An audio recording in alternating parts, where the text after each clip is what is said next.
राई स्टार पहली बार अपने गांव आ रहा था। वह शहर में पला बढ़ा था, इसलिए गांव का माहौल उसके लिए नया और अजीब था।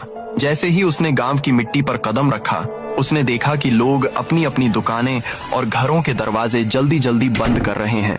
हर घर के गेट पर एक ही शब्द लिखा हुआ था, चली जाओ। ये देखकर राई स्टार हैरान रह गया।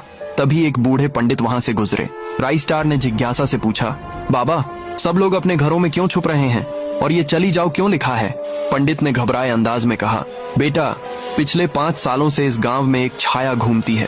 वह रात में किसी भी घर के बाहर खड़ी होकर अंदर सो रहे इंसान का नाम पुकारती है।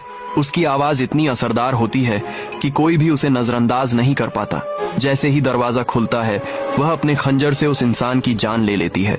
कई लोग मारे जा चुके हैं। इसी वजह से लोग अपने दरवाजे पर चली जाओ लिख देते हैं, ताकि वह इसे पढ़कर आगे बढ़ जाए। इतना कहकर पंडित जल्दी से वहां से निकल गया। यह सुनकर राई स्टार के माथे पर पसीना छलक आया।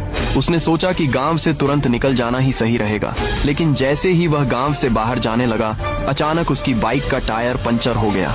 राई स्टार झुंझलाकर बोला, अभी ही खराब होना था। तभी उसे एहसास हुआ कि उसके आसपास कोई है। हवा में सन्नाटा था और उसी सन्नाटे को तोड़ती हुई एक ठंडी लेकिन मीठी आवाज आई, मेरे पास आना। राई स्टार का दिल तेजी से धड़कने लगा। डर के मारे वह भागा और पास के एक घर में घुसकर दरवाजा बंद कर लिया। कुछ देर वह चुपचाप बैठा रहा। उसे लगा कि अब सब ठीक है, लेकिन जैसे ही उसने दरवाजा खोला, सामने वही छाया खड़ी थी। उसे देखते ही राई स्टार के पैरों तले जमीन खिसक गई और वह वहीं बेहोश हो गया।